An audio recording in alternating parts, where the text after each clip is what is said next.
ये वीडियो है आज से 1 साल पहले की, जब कोरोना वायरस अपने इनिशियल स्टेजेस में था। आमतौर पर लोग हैरान थे, एक फ्लू या नज़ला जुकाम एक आदमी के ऊपर इतने बुरे तरीके से अटैक कैसे कर सकता है।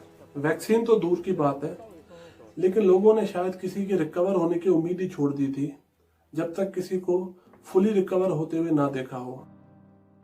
ये उन पहले लोगों में से है जो कि कोरोना वायरस से इन्फेक्ट हुए थे। कुछ कम ही लोग थे जो कि सही तरीके से कोरोना वायरस से इनिशियली रिकवर हुए थे। पोस्ट कोरोना वर्ल्ड में, जहां पर तकरीबन सारे कंट्रीज एक तरह से रेस में लगे हुए हैं, कम से कम वक्त में अपने ज्यादा से ज्यादा लोगों को वैक्सीनेट कर सकें, वहीं दूसरी तरफ कुछ अमीर कंट्रीज के पास तो एक्सेस में वैक्सीन पड़ी हुई हैं ताकि वो अपने लोगों को वैक्सीनेट कर सकें।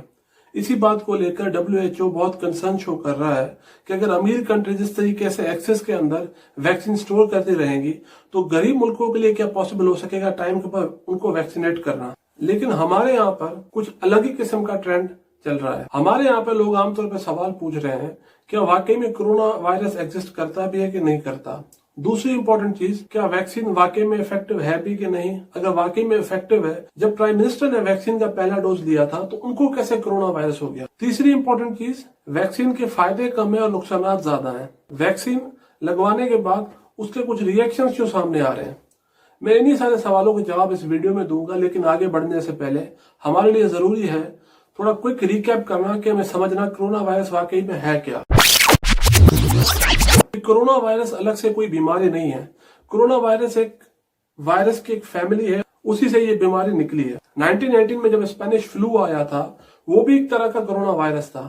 2002 में सार्स वायरस आया था, उसका नाम सार्स रखा गया था, वो भी एक तरह का कोरोना वायरस था। 2012 में मिडिल ईस्ट में मर्स नाम का एक वायरस आया था, वो भी एक तरह का कोरोना वायरस ही था, उसका नाम रखा गया था मर्स, middle east respiratory syndrome.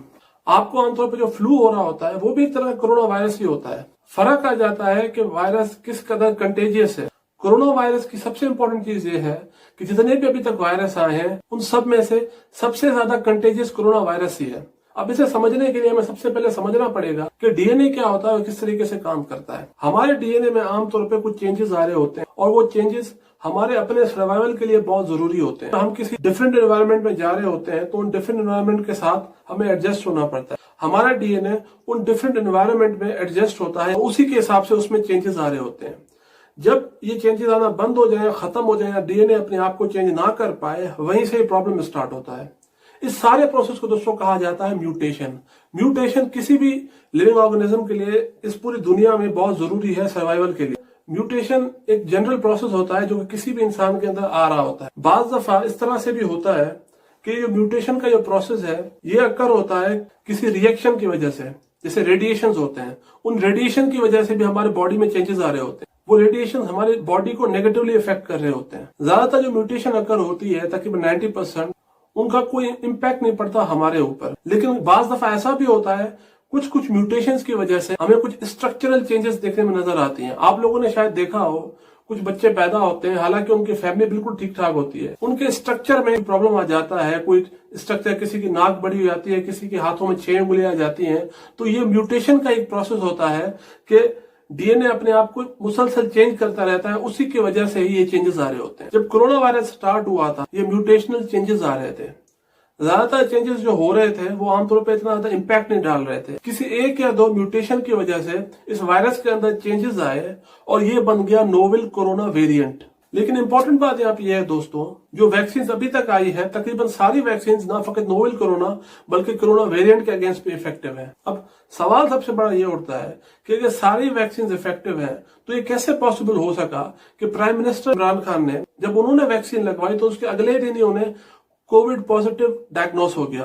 WHO के मुताबिक किसी भी वैक्सीन को सही तरीके से काम करने के लिए जरूरी है कि उसके सेकंड डोज के बाद कम से कम 4 हफ्ते का टाइम देना चाहिए, तब जाके वैक्सीन सही तरीके से काम करना स्टार्ट करती है। यहाँ पर प्राइम मिनिस्टर इमरान खान को जब वैक्सीन लगाई गई थी उसके अगले ही दिन तकरीबन उन्हें कोविड पॉजिटिव हो गया था। इसका मतलब ही यही है कि वैक्सीन को इतना टाइम ही नहीं मिला था कि वो सही तरीके से काम कर सके, और यही कुछ डॉक्टर्स जो है वो सजेस्ट कर रहे हैं कि इसी तरीके से कुछ हुआ था। इस वैक्सीन से, जो साइनोफार्म वाली वैक्सीन है, इससे आपको कोविड नहीं हो सकता। इसके अंदर जो अज्जा हैं, वो जो वायरस है वो मरा हुआ होता है, इससे कोविड लगना नामुमकिन है।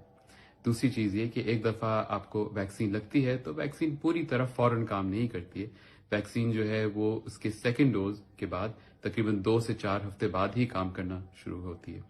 इनके अलामात जो हैं वो वैक्सीन के 2 दिन बाद ही नजर आना शुरू हो गए थे, यानी कि वैक्सीन को इतना मौका ही नहीं मिला कि वो काम करे और उनको कोविड से बचाए।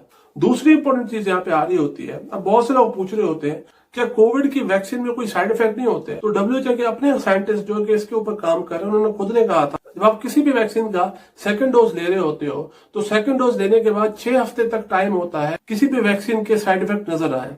अभी तक जितनी भी वैक्सीन नजर आई है, फाइजर की हो, एस्ट्राजेनेका की हो, ऑक्सफोर्ड की हो, स्पुतनिक 5 हो या फिर साइनोफार्म क्यों ना हो, इसके अंदर इस तरह की कोई भी चीज देखने में अभी तक नजर नहीं है। अब इम्पोर्टेंट बात दोस्तों यहाँ पे ये है, शायद ये सारे सवाल खड़े ही ना होते, हेल्थ वर्कर्स ने खुद ही ये वैक्सीन लेने से मना कर दिया था। अब प्रॉब्लम ये हुई थी जब पंजाब के हेल्थ मिनिस्टर से इस बारे में पूछा गया था, उन्होंने खुद कहा था कि हर वैक्सीन में कुछ साइड इफेक्ट्स होते हैं। जब भी आपको वैक्सीन लगाई जा रही होती है वो वैक्सीन हमारे डीएनए के अंदर कुछ चेंजेस कर रही होती है। उन चेंजेस का मतलब ये होता है कि हम ताकि वो कोरोना वायरस से लड़ सके। उसी प्रोसेस में आमतौर पर नजर आता है कुछ लोगों को आमतौर पर बुखार हो रहा होता है, कुछ वीकनेस फील हो रही होती है। लोग समझ रहे होते हैं कि शायद ये जो सारा प्रोसेस हो रहा है ये वैक्सीन अपने साइड इफेक्ट दिखा रही है। ये साइड इफेक्ट दिखा रही होती है, असल में ये हमें हमारी बॉडी को तैयार कर रही होती है ताकि वो कोरोना वायरस से लड़ सके। कोरोना वायरस के आने से पहले आमतौर पर किसी को भी अगर फ्लू होता था, अगर वो कोई छींक दे तो उसके ड्रॉपलेट्स गिर रहे होते थे, उसका भी रिएक्शन होता है जिसकी वजह से जो लोग उसके सराउंडिंग में होते थे उनके बारे में भी चांस होता था उनको भी ना फ्लू हो जाए।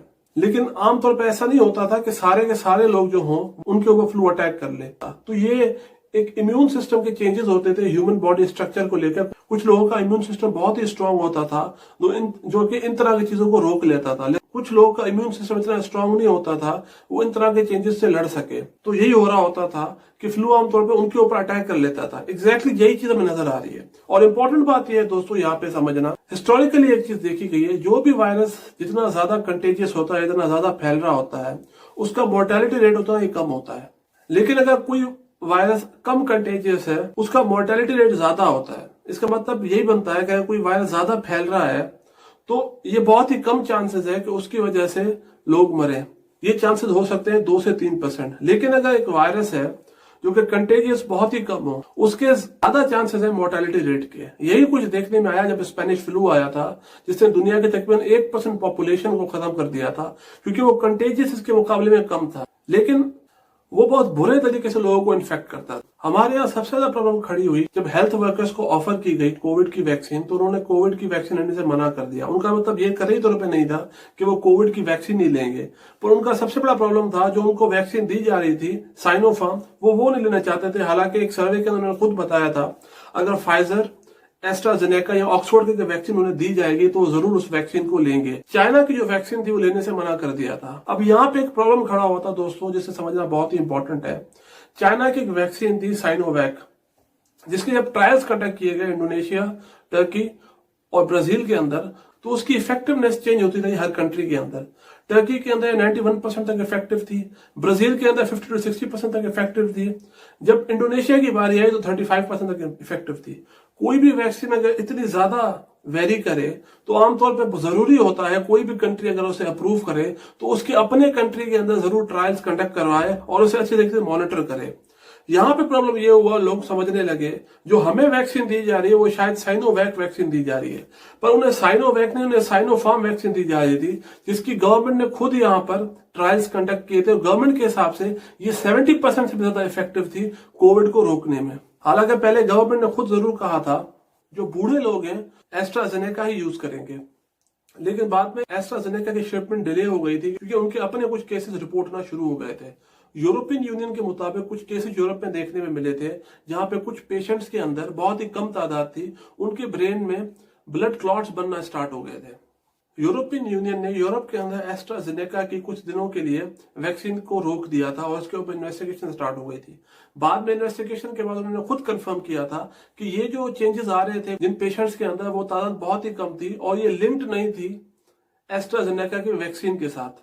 उसके बाद उन्होंने फिर से अप्रूव कर दिया और फिर से एस्ट्राजेनेका की वैक्सीन का प्रोसेस स्टार्ट होना शुरू हो गया। एस्ट्राजेनेका और ऑक्सफोर्ड के सुपरविजन में सीरम इंस्टीट्यूट ऑफ इंडिया के अंदर वैक्सीन बनाई जा रही हैं और कोवैक्स प्रोग्राम के थ्रू तकरीबन 4.5 करोड़ डोजेस पाकिस्तान को भी दिए जाएंगे एड के तौर पर। मेरे हिसाब से दोस्तों, अगर कोई भी ये समझे कि उसके लिए कोई पर्टिकुलर वैक्सीन ठीक नहीं है, वो ये नहीं कोई दूसरी वैक्सीन लेना चाहता है, तो ये चीज फिर भी समझ आती है, क्योंकि हर इंसान को अपनी बॉडी के बारे में पता होता है। कोई अगर इंसान किसी वैक्सीन के साथ सेफ नहीं है, वो चाहता है कोई और वैक्सीन लगाए, तो ये प्रोसेस समझ आता है। लेकिन हमारे यहाँ पर वैक्सीन के पूरे प्रोसेस को एक गलत तरीके से प्रेजेंट किया जा रहा है। यही बात प्राइम मिनिस्टर के बारे में चलाई जा रही थी। प्राइम मिनिस्टर जो कोविड पॉजिटिव हुआ था, उन्होंने आमतौर पर फाइजर या कोई और वैक्सीन ली थी, लेकिन असद उमर ने इस बात को खुद ही कंफर्म कर दिया था कि प्राइम मिनिस्टर को साइनोफार्म वैक्सीन लगी थी। वो प्राइम मिनिस्टर साहब ने लगवाई है, सदर साहब ने लगाई, वो साइनोफार्म है। सोशल मीडिया पे चल रहा है कि जी इनको तो फाइजर की लग गई है और बाकियों को साइनोफार्म लग रही है। सर आर्मी चीफ का नहीं मुझे पता कौन सी लगी है, लेकिन सदर साहब का, वजीर आजम का और हेल्थ मिनिस्टर, इन तीनों का तो मैं वाउच कर सकता हूँ कि इन तीनों को साइनोफार्म लगाई गई है।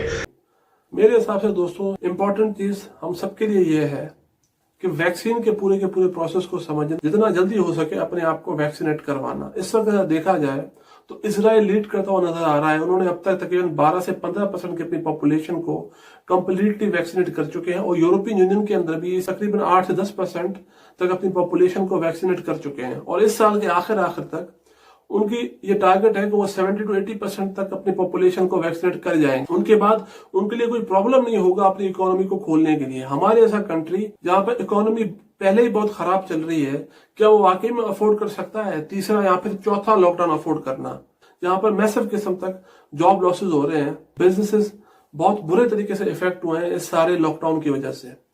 तो बजाय इस किस्म के किसी भी प्रोपेगेंडा करना है उसका साथ देना, ये जरूरी है हमें समझना कि वैक्सीन हमारे लिए कितनी जरूरी है। आज तक के लिए दोस्तों मेरी तरफ से इतना ही। अगर आपको वीडियो अच्छी लगे तो इसे लाइक और शेयर करना मत भूलिएगा, और बेल आइकन दबा के चैनल को जरूर सब्सक्राइब कीजिएगा।